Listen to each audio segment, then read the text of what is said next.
we're back out at OTAs. We've got an attendance report for you all. We also heard from Jameis Winston in the locker room. How is his role changing and how does he feel about it? Jon Gruden was out at practice. We get into that and much more in today's show. Feel better about Rashid Shaheed than Jon Gruden, but hey, it is what it is. We get into everything that happened at practice, and we're going to break that all down from the Better Call Botto podcast studio, and we are presented by PJ's Coffee. As you start every day, make sure you go check out PJ's. They got locations all over the city. They got great drinks, great pastries, so make sure you go in there and check them out. And if you need legal help with any of the following: car wrecks, offshore injuries, 18-wheeler collisions, Maritime and Jones Act, hurricane and storm claims, you better call Botto at 504-323-7777 or 985-303-7777 for your free consultation or case review, BottoLaw.com. And check out Hardhide Ponchatoula Strawberry Whiskey. That is an 86 proof blend of aged wheat bourbon, American light whiskey, and fresh Ponchatoula strawberries. It is not for the thin-skinned. Look for it in your favorite stores, bars, and restaurants. And make sure you check out Ideal Market. They are home of the freshest produce in the city. They do great stuff for the community. They always have the best quality foods at the best prices and the largest variety of Hispanic and international foods you will find in the whole entire state. If you need to send money, wire a check, whatever you got to do, they have a great customer service center, so make sure you go and check them out. And last but not least, check out Firehouse Subs, Veteran Boulevard location. They are great people. They do great stuff for the community, so stop by there as you're out and about. All right, let's get into the show.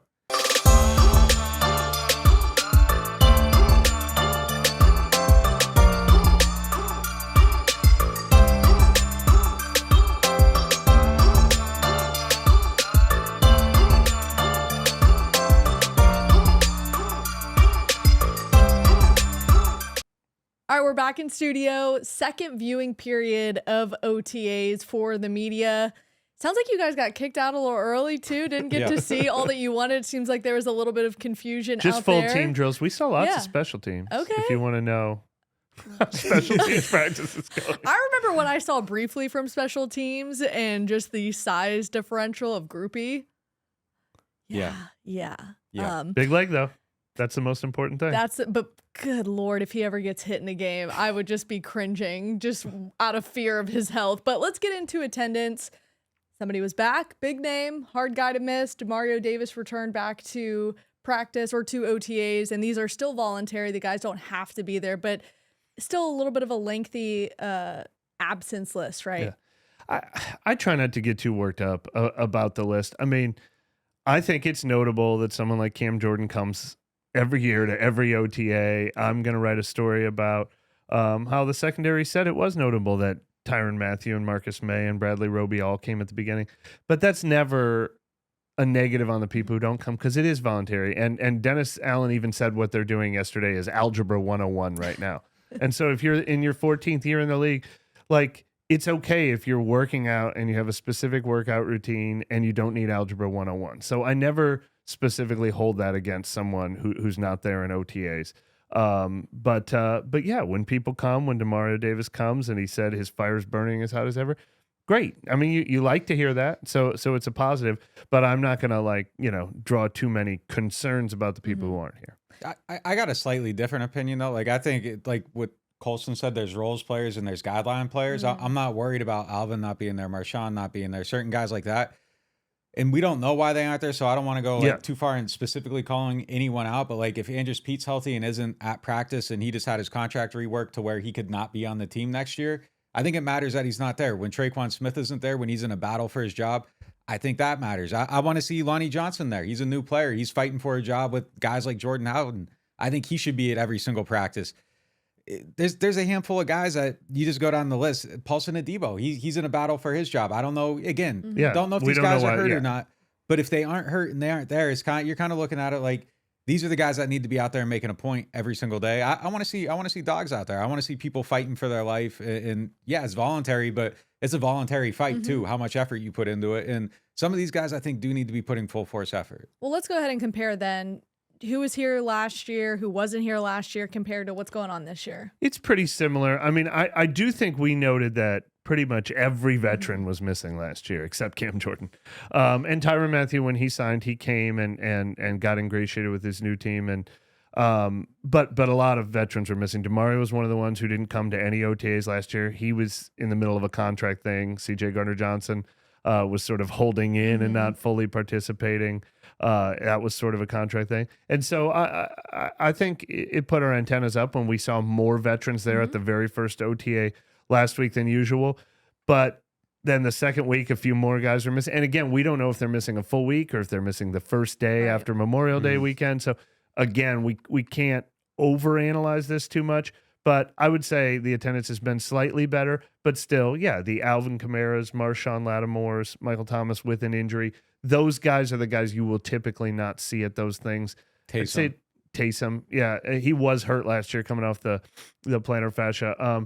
So in that sense, the list is pretty similar, but I don't think we're making it up that we feel a little bit more of an urgency attitude this year, and we felt a little bit and everything's cool last year. Yeah, look, DeMario was a little bit weird last year. This time of year, there was just he felt different. Something was off. His whole aura. He was going for a new contract. The coaching change.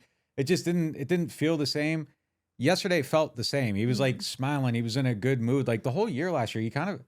And again, this is possibly unfair, but just from a media standpoint, and our interactions with him are extremely limited, and that doesn't mean that's how he's acting with everybody else. But it just didn't feel the same the whole entire year, every single time we talked to him. And yesterday, it felt normal. The one time last year was after the Pro Bowl. Like, he was, like, happy and glowing. And that's how he normally is every single time. And yesterday, he was that. So I think there's just a better feel around guys like that. And I think that just leads to a better feel around the whole team.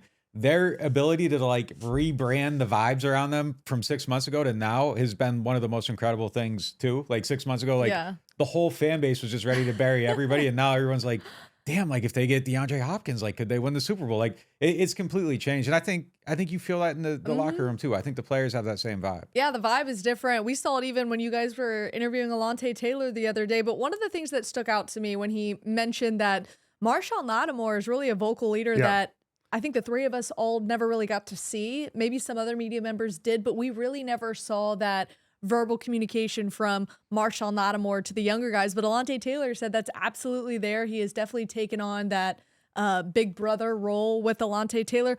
Here's my question, though. Why is he not at OTAs then if he is that vocal leader? Well, that's a great example, and I'm glad you brought that up because that people worry, oh, a guy's not here. What does that mean? He doesn't like the team. He's checked out. He doesn't like Dennis Allen. He thinks he's too big for this. And then you hear Alontae Taylor come in and say, I'm texting him all the time. I'm saying, what are you working on? He's telling me what I'm working on. He said, you can ask me any questions. He showed me some of the things, the drills he's doing. And then you realize, oh, okay, that just means that this is how Marshawn wants to work out, but he's still working out. He's still coaching up the young players. That makes you feel better about it. So there's nuance to a guy not being here doesn't mean he's like upset with the team or anything like that. It just means like they call it voluntary. And once you're in the league for a certain amount of time, some people will be like, if it's voluntary, then I'll show up for the mandatory minicamp. It seems like he just likes maybe the individual work, and maybe that's where he thinks he can best get ready for a season. Then it seems more like that than him just not being there. As long as Marshawn shows up and he's elite, I don't care what he does. Like if he's coming back and he's that guy, that's perfect. I was a little surprised by that though, because he does just carry himself in a way where he's so cool that he doesn't want to look like he's trying anything, and trying probably doesn't look cool. So he makes it look like he doesn't try. But look, I think we've seen him, just even the way he conducts himself in practices over the years. Like I've seen significant growth. It used to be Aaron Glenn hollering at him to practice hard and almost mocking him from the sidelines about his effort, and Marshawn just kind of, not flipping him off, but flipping him off with his body language. Keep going, but I'm not changing who I am. Right. Like Marshawn was going to do him, and we've seen it, just the growth and just in the practices he's bought in now. You do sometimes hear him barking at the younger guys and just encouraging them. So just in that sense, you have seen some of that. So taking a step back and like looking at what Alontae said, it was like, all right, like I do actually see some of this, but to hear that he's actually involved in that capacity of breaking down the nuances of, okay, this wide receiver has this tell, like that was a little bit surprising to me. It was interesting to hear Alontae say that Marshawn was sharing that with them on the sideline right when he went off the field, which is great to hear because, he's so soft-spoken that, to hear that he's the first guy saying he did this, but I have heard stories for years about Marshawn that it's not just the physical skills, that he sees everything. Like he's like a savant in how he can read receivers and routes and stuff like that, which just adds to the full repertoire that he has. You mentioned Aaron Glenn. I miss that guy, one of our Humble, Texas guys. But you know what? Humble, Texas? Humble, Texas. Don't pronounce the H. But you know what? I'd be curious if Aaron Glenn was still here. How would he mold and use Alontae Taylor? You guys saw him working in the slot a little bit in this last practice. Can he find a home there? Does that make sense based on his qualities and what he's able to do? Do we think he can be his best self there, or does he need to play outside? I think Alontae wants to be on the outside. I think every cornerback wants to be on the outside. The best outside cornerbacks get $20 million a year. The best inside quarterbacks get $10 million a year. And that's just kind of guys want to play on the outside. That's where the real talent is. But look, I think Alontae has the wherewithal to know that just being on the field is a good thing. If they can get all three guys on there and that helps them win, I think he's going to be totally bought into that. And there's just also the element of like, you need to be able to play inside some. Like when Marshawn's following Mike Evans and Mike Evans goes into the slot, or when it was Julio Jones and Julio Jones goes into the slot, Marshawn's traveling with him to that spot, and you need to know how to play there. It's a completely different position. You can't just look at the what you think the route's going to be and cut things down. Like you have to be ready to go all directions because everything's open from that area of the field. So I think it's good that Alontae's getting snaps there. Him getting snaps there, I don't think says that that's necessarily going to be his spot. I think they just want to evaluate him there. But if they want to get Marshawn, Paulson, and Taylor on the field, all three at the same time, one guy has to be in the slot.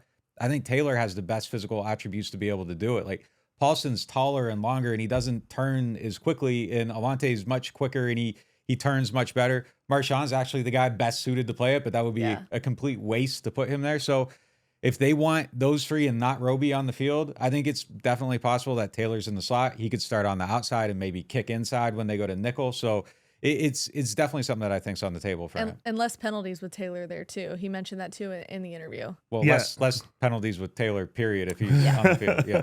No slights there, but yes. Yeah. But look, it's something Taylor has to learn. Yeah. So even though Taylor he doesn't like what it symbolizes. Oh, if I'm, not cutting it at corner, then they'll try me at slot. The fact that he said he hasn't done it before, this is the time of year to do it. And yesterday was a practice when there was no Paulson Adebo and there was no Marshawn Lattimore. They're not even all, and there was no Bradley Roby. Good enough time for him to be working on these skills. You never know what's going to happen in the second quarter of a game when they bring their sixth guy off the bench because they have injuries, and that guy only knows how to play outside. Then you move the experienced guy inside. You hope it doesn't come to that, but it comes to that every year. So I do think Bradley Roby is the main slot guy. And the beauty of it is he's however many years into his career, he's embraced it. He when I was talking to him the other day, he's either like lying to himself or, he's really convinced himself that he is embracing it. And I think one of the keys to that is it took a whole season for them all to find their roles. And now Bradley Roby, who has bounced around a couple teams recently, has bounced around a couple positions, is taking ownership of, I see where I fit on this team, and I'm going to own the slot. That's going to be my spot. And I like that. But if Bradley Roby gets hurt or Bradley Roby's missing for a game, I don't think any of us knows who's the next guy. Is it Lonnie Johnson? Is it, Paulson Adebo if he's on the bench at the time? Is it Alontae Taylor who moves inside? The best way to answer that question is to make sure they all get their reps. So at the very least, make sure he can do it and then decide, if he's too valuable to do it. I think that's maybe too why the vibes are a little bit different. Everybody kind of sees what they're capable of and what this defense is capable of. They didn't necessarily meet that last year, and they're ready to meet it this year. I want to move on to something that we didn't have time to really touch on or get into in the last week. Jon Gruden was at practice. What was the significance of him being there? Obviously, we heard about getting Derek Carr up to speed, but can he really get Derek? Like, how much does that help having Jon Gruden at practice? Is it worth bringing somebody in that might necessarily change the way the team sees him being on the field? Like, why is Jon Gruden at practice? Let's just start there. Bad guy. Yeah. Not the greatest person in the world. Preferably you don't have him around. Probably should be exiled a little bit. On the other hand, just if you're being a very cold, calculated, football-oriented person to where you want to win games and you're a guy that was on the hot seat and your offensive coordinator had just an absolutely horrible season and You did just about everything wrong. You didn't call plays. Your motions were the lowest in the NFL in multiple years. You didn't know how to incorporate all these different things that Jon Gruden does well. Bringing him in for 3 days, and I don't even think he got paid. I heard he didn't get paid. I don't know. That could be wrong. Like, if you brought him in to do that, okay, but like, get him out of there and don't bring him back. Like, you picked his mind. You got him at his lowest point. You used him for what he was going to be used for. Do not have him be around your facility all season long, because he is a bad, despicable human being. Yeah. Well, yeah, I mean, the only question is the moral question. You know, if Jon Gruden was just a retired coach who hadn't been exiled from the NFL, it would be malpractice not to bring him in. I mean, they pick the brain of coaches all the time for just general idea reasons. You know, Mike Martz comes to camp. Jon Gruden used to come to camp all the time when he was retired the first time. But this offense has its roots in Jon Gruden's offense, and Derek Carr played his best football under Jon Gruden. And Derek Carr largely took this job because he knows he fits a similar system so well. So, of course, that's a person whose brain you would want to pick for the football fit of it. Jon Gruden, you know our offense. You know Derek. Where does it fit? What makes sense?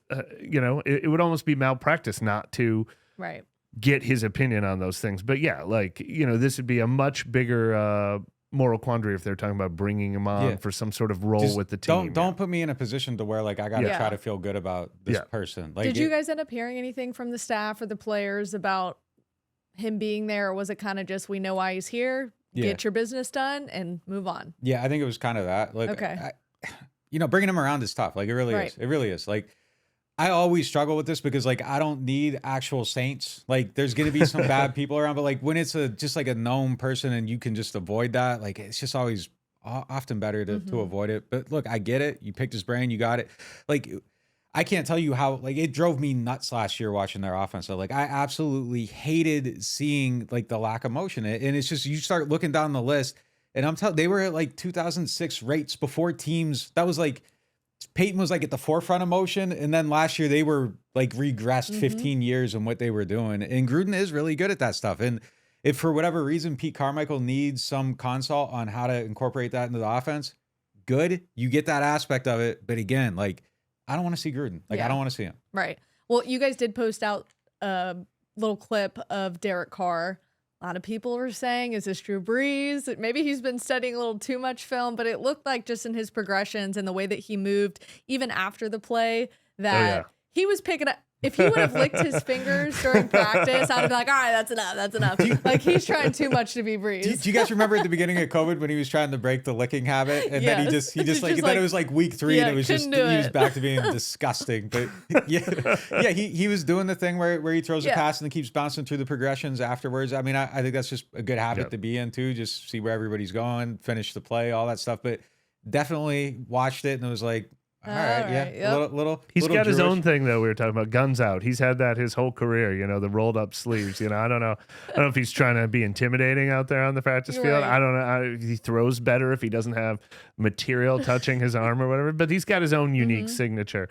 But yeah, look, I think it's genuine. I mean, the guy is a quarterback lifer, comes from a quarterback family. So seeing those practice habits is kind of the thing. I think we said, both of us, right, when we had our first impression, it looks like a pro on the field. Looks like a guy who's been there and done that. He commands the field. And not to say that Jameis didn't. Jameis is a veteran who did those things too. And I think that's the benefit of something you do see at OTAs. We were talking about attendance. This is yet another year where the quarterback is out there running the show. And I think that's marrying together really quickly. Yeah, I saw some national headlines had, Derek Carr at OTAs, which to me would have been a concern if he wasn't there. That would be concerning if he wasn't there. I thought, this is how it's supposed to be. It's a new quarterback and a new system. And from the first viewing period, you saw just how much he is playing catch up with the finger pointing and asking questions. Was there a difference in this second window for the media was able to see?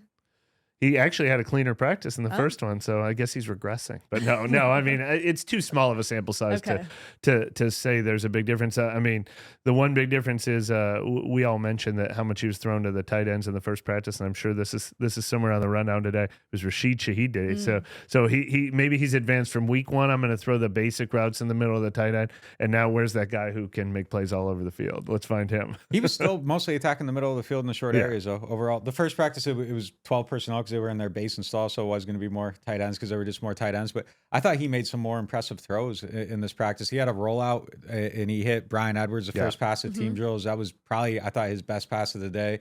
And he was getting down the field a little bit more to Shaheed on deep crossers over the middle, and that was definitely a thing that was going on. He threw a pick. Look, that was a play where I think it was kind of like the Olave one where he just kind of made a throw. Like, it was kind of apparent that the play was busted. They were probably about 5.5 seconds into it. He's rolling to the right sideline and he goes down the field, and Pride, the defensive Pride came back, all the way over from across the field. I'm gonna that's the kind of play that you can make in one OTA that will probably be remembered, because the fact that Derek Carr kept that play alive for so long. It was, last week we were like, he gave Olave the chance to make a play. This time he let Troy Pride have a chance to give him a chance to make a play. The play was all Adrian Fry was in coverage too. DB cornerback. I think he has like a chance to really make some noise overall. He was the primary coverage guy on that play too, and was with the receiver all the way down the field. But Carr tried to beat him, and Pride read it and just came across the field and picked it off. So really good play. But yeah, his one hiccup. It was kind of one you got to add. And the pick was in 7-on-7 too, right? Yeah. Well, you mentioned Shaheed. Let's go ahead and get into our ideal segment presented by Ideal Market. Who had the ideal day in the second viewing period?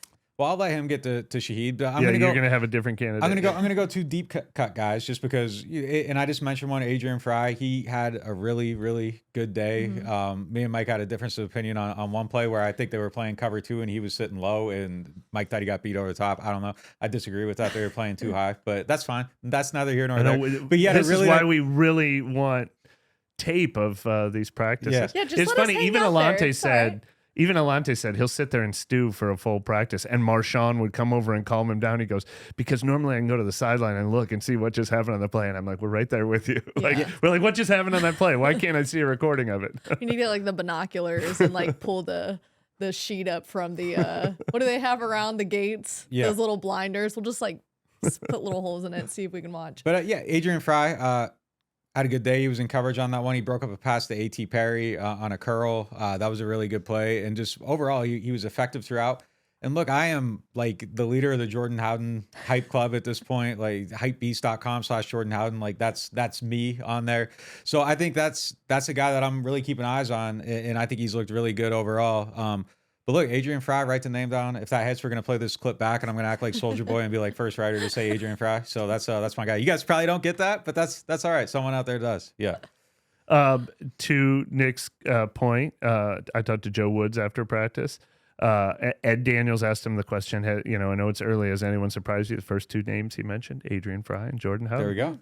There we go. And Nick had already called him out before that, so there you go. Put me on get Gruden out of here. Put me on the staff. I'm going to go with an undrafted second-year player named Rashid Shaheed that I've discovered. Yeah. This is totally new information. But it's just, it's a reminder of reading into small sample sizes. Like when we cover the first OTA of the offseason and we see Derek Carr throw like a total of 8 passes in 7-on-7 drills and team drills combined, they were like, oh, wow, a big day for Lucas Kroll and a big day for Juwan Johnson. And then somebody might be like, what's going on with Rashid Shaheed? It's like he threw 8 passes, okay? Yeah. And on this day, Rashid Shaheed was heavily involved.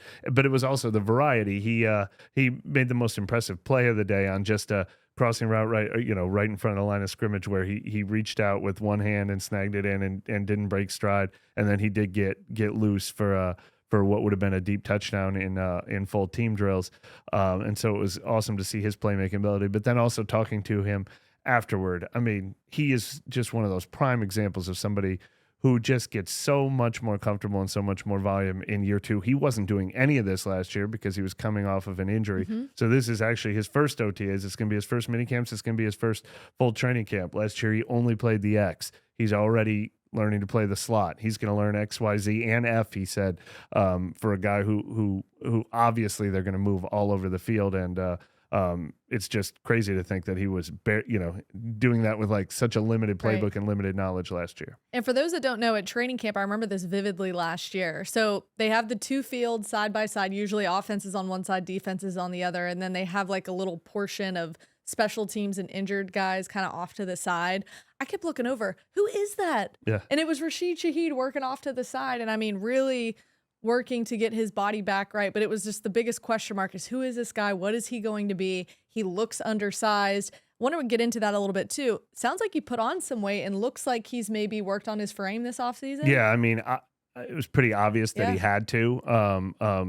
The biggest thing for him and Chris Olave, two rookies who came in kind of slight. But yeah, he put on the weight, which was a given. But the important thing is he said it feels good. He's carrying it well. It hasn't slowed him down. So I'm sure he'll have to find that perfect balance between adding size and bulk and strength, but not losing what makes him special. The crazy thing about the scene you're talking about is with him running last year just in the end zone, with coming back from a torn ACL, he moved so well and like he glided, like he had that special, like he has that special athletic quality. Like you knew he was making the team just off of how he ran, like in the end zone. And I actually thought they were going to like bury him and we were never going to see him the whole season. And they were going to do like the Blake Gillikin replacing Thomas Morstead a year from now thing. But he looked amazing out there last year doing that. And yeah, he looks better. I'm excited to see what he does. Like he had a really, really good practice. The one thing I like about these OTAs and like Carr running them a little bit is sometimes we would go out here and it would feel like, where are the receivers? Where are the playmakers who were making plays the last 2 years? And you got Chris Olave making 2 catches. You got Rashid Shaheed making 2 catches. Like guys are making plays in the offense right now. It feels a little bit different. My favorite part of our conversation with Rashid Shaheed is I hadn't even put 2 and 2 together, but when they signed Malik Flowers as the undrafted rookie this year, we all wrote, and he tied Rashid Shaheed's college record for most kickoff return touchdowns. And Shaheed was like, "Oh yeah, I hate that guy." Like they went to rival schools. He goes, "Oh, I let him know," or whatever. Yeah. He was watching last year when hoping he would not break his record. He goes, "Luckily only tied me." And then people are like, "Oh, normally people are like, oh, I'm glad he broke my record. Records are made to be broken. It's good to have you be honest." He goes, "Yeah, I don't want anyone to break my record." Not in this case. It is funny, kind of the college rivalries we've seen over the years in that locker room too. It's been like the Florida, Tennessee, LSU. Those are the 3 I feel like they make bets during the season and whatnot. But we'll get into that at a later time. So we talked about who won the day, who had a down day. Us. I mean, we didn't get to see all the team stuff. Like we saw 4 passes from Carr and we were out of there. There's usually 5, so we probably only missed 1. I want to see Jameis throw. I want to see Jake Haener throw. Like let us go cover practice. I want to be able to tell the fans what's happening at practice because we get to see one practice. So down day for us. To be fair, I think there was some scrambling because we moved indoors because of a lightning delay. That was like 9.6 miles away, and I think 10 is the threshold. So the lightning conspired against us yesterday. But since you said who had a down day, I'll mention Malik Flowers. First of all, the kick returner punt returner job seems pretty sewn up. Right. So he's got a bigger hill to climb than Shaheed did last year and Deontay Hardy a few years earlier. But also, I think this is 2 straight practices, incredibly small sample size. Probably wrong for me to call him out, but he has some ways to go to get comfortable catching the ball too, I think. So he's probably got the largest battle of anyone because he's battling for maybe one spot that is pretty locked up by Rashid. He would have been Shaheed my too. down guy after one big time too. So yeah, not off to the best start. Well, and we do, as you mentioned, we do want to see more of Jameis Winston and Jake Haener. How are they fitting in? But you guys did hear from Jameis Winston yesterday in the locker room. How is he kind of embracing another new role? It seems like I've asked that question, right, in the last few weeks. How is he embracing the role? How's he handling it? Is there any difference, or is that competitive fire still kind of there with him? Embracing is the right word. Okay. And look, that's one thing that's what I wrote for the lead to my story on him too, is you're right. He's had a whole career with the Saints already. It feels like it's been 10 years back up behind Drew Brees, competing with Taysom Hill, winning that job, coming back from a torn ACL, losing the job to Andy Dalton, the highs and lows that he has gone through in just his short time with the Saints. But he has always put the most positive spin on it. And again, I think that's his nature. I don't know if deep down he's really that upbeat and confident and optimistic all the time. But it's clear that that is his goal, is to be optimistic, to chase the silver lining, to chase the upside. And he was even saying, look, I'm 29 years old. There's Hall of Famers who didn't have their breakout till they were 30. Steve Young being an obvious example. But look, we just saw it with Geno Smith last year at age 32. He mentioned Mario Davis. He said his career was at a place with the Cleveland Browns, very famously, where he didn't know if he was going to continue playing anymore. His career wasn't going the way he wanted. Comes to the Saints at age 29. It takes off. So Jameis still believes that can happen. And I think it's genuine in this sense. He made a very shrewd decision to stay with the Saints. I think it shocked all of us. I think there were some open wounds from the way he lost his job and feels like that wasn't necessarily fair and the way Dennis Allen communicated to him last year. But he very shrewdly looked at this, and it's like, if I go and I'm still trying to get my body healthy and I'm learning a new offense and maybe I'm with a crappy team, like what if he had gone to Washington to try to win that job, or Tampa Bay to try to win that job, like go back to Tampa Bay like Baker Mayfield did, or just take any opportunity to get on the field. And he didn't have instant success, and then they went to the next guy. That could really hurt him. He really has a chance to get fully healthy, keep developing in an offense he knows very well, maybe get on the field and have some highlights, maybe get a better situation next year. He's playing the long game, and I do not think his full story is written yet, and he obviously doesn't either. I think he stayed here because he had the best money offer here. I mean, honestly, Maybe, like he had leverage maybe. over him. I mean, I think everything you're saying is true, but I think if he could have went somewhere else and made significantly more money or had an opportunity to start, I don't know if he's chilling. Significantly more money, I don't think, but an opportunity. He could have just picked the place with the worst quarterback and thought, well, maybe I can beat that guy out for a similar amount of money. I think this was just his best option on all levels. I don't think he's like playing. Like, I think this is, they evaluated and this was it. And we were even told he was allowed to go out and explore his options, and he went out and explored his options and decided to stay. So that's fair. It's not like he turned down a clear starting job, but yeah. What were his thoughts on Derek Carr? Mike talked to him, and so I'll defer to Mike. Yeah, he said all the right things about his role right now is to serve Derek Carr. He said he's got a great upbeat attitude. He said clearly they both been around for a long time. They know each other in those circles, and he knows where his role is. I mean, he was saying all the same things Andy Dalton was saying about Jameis at this time last year. Like, I'm not here to stir the pot. I'm here to play my role as the backup, be whatever the team needs from me, and support the starter. And he talked about enjoying the relationship so far. I think their personalities might mesh a little bit too, just their faith background and the way that, they're very family-oriented guys, it seems like. So I think they'll be able to at least get along and build some chemistry if you can really do that between a starting quarterback and a backup quarterback. Want to get into the news? One point though. Like, I don't think it's out of the realm of possibility though. Like, if they paid Derek Carr a ton of money, but like if you don't have the opportunity to go compete against Jimmy Garoppolo or Baker Mayfield, or you start counting down the list, and if your options are, okay, Derek Carr's the best quarterback that I can be behind versus these guys, if you're a competitor, I'm just saying, like, you're looking at like the 15th best guy in the league. So if your best option to compete against somebody is 15, or the next guy's Joe Burrow, like, you're going to try to compete against Derek Carr. And I guarantee Jameis is still competing. I don't see a scenario where Jameis takes Derek Carr's job or there's actual pressure on him or anything like that. But if you're being practical about the situation, I think that's part of it too. Yeah, and he still wants to be a starting quarterback, and we know the way of this league, injuries are going to happen, and he wants to be ready and healthy if that were to happen. But wanted to get into the news. So DeAndre Hopkins is being shopped around. People are interested in where he's going. We've also been talking about Hunter Renfrow. With those two guys, has anything changed since we last talked about Hunter Renfrow? And is there any smoke around DeAndre Hopkins with the Saints? I haven't heard anything on Hopkins. The smoke on Renfrow, like, it's just hasn't gone away. And I think that's probably something on June 2nd that I'm going to be looking for, just because, like, and I'm not saying I've heard it's going to happen or that it's going to happen. It's just, there has been significant smoke, and you look for a fire when there's smoke. And I think it's definitely possible. I think they should be interested in both of them, though. I would be calling Hopkins nonstop. Like, they've talked about all offseason how they showed the love to the people they want, and just we're on these like relentless pursuits. I would be on the most relentless pursuit in human history to get DeAndre Hopkins right now if I were them, because Mike said it on the last spot. Like, you add him, and I think all of a sudden it's like, okay, I was at 10 wins. Do I go to 12? Like, what is it? what does it change? And I think he's a game changer. I would be doing everything I can to get him. He really is. Yeah. I mean, normally we we'll sometimes joke about how any player gets released, should the Saints sign him? The Saints should sign him. The Saints should hop on him.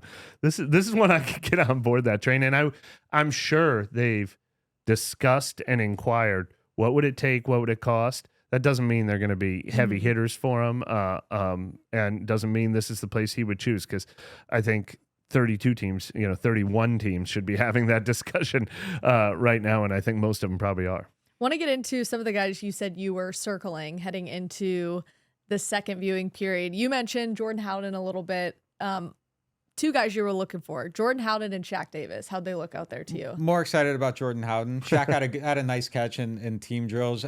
He keeps getting open and making plays, but I think Howden's someone that like actually has a chance of being on the team. I think Shaq's still a long shot. So after closer viewing, definitely more excited about Howden.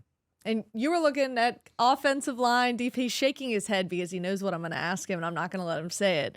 You can't just say they moved. I didn't say Mike. Offensive line. I said Brian Brzee and Isaiah Foskey. Yes. They were there. They were there. How'd they look? I saw Brian Brzee in the locker room, said hello to him. All right. Saw them across the field going through their drills. You're not going to get any real analysis of defensive linemen as much as I want to try. Do they look like they're at least... Like, it doesn't look like they're outsiders, or does it look like it? Does it look like they're still trying to figure things out? They're just doing so little right now at that position. Like I said, I cannot wait. Popcorn ready, making my reservation. I'm going to wear my best outfit on the first day of pads and the first day of one-on-ones, and really starting to get evaluations of them. But look, I don't have actual scientific evaluations, but it's great to see them. It's great to see Brzee and Foskey out there from day one, working with the veterans, no health limitations or anything like that. I think those are two guys who just have ample room to grow, and I'm looking forward to seeing it. Yeah, just a quick interjection too. Like, we didn't get to see the second team defense, so we don't know where they were lining up, what they were doing. Like, there really wasn't an opportunity to see him. Kalen Saunders was with the first team alongside Malcolm Roach, so Brzee wasn't out there. The ends were Granderson and Cam, so Foskey wasn't out there. So we just didn't get to even see him line up. At least the last practice, we got to see a sack or a pressure that would have been a sack. Yeah. But we didn't even get to see that this time because we didn't get to see him play. Yeah, I did mention the offensive line, though, because we are looking to see when Trevor Penning and Cesar Ruiz are going to get more involved. I think that's later down the line, but Trevor Penning has been kind of one of the guys we're circling that we need to see him play, and we need to see what he's capable of doing. Those two will be very high on the list come training camp. I would love to see them in pads in full uniform and helmets, and then when they go to pads, full pads. I would like to know that they're not starting limited in training camp. That would be a really positive sign. So we've had Matthew, Colston, Alontae. Who's next? We'll see. We will see. And we are, of course, always looking forward to when we are able to get out to OTAs. We've got, I believe, one more viewing period next week, right, guys? One more, and then we got 3 viewing periods in minicamp. I'm guessing the next guy isn't going to be groupie after the way you shot some shots at him at the beginning. But listen, okay, it's glaring when you go out there and you see him standing next to NFL players, and it's like he's an NFL player. I think I'm taller than him and have bigger size on him. But you know what? He could probably kick better than I can. He probably didn't injure himself on the first kick when he was out there like I did. So that's okay. Yeah. We'll redeem ourselves one of these days. But thank you guys for joining in another NewOrleans.Football show. We'll see you next time.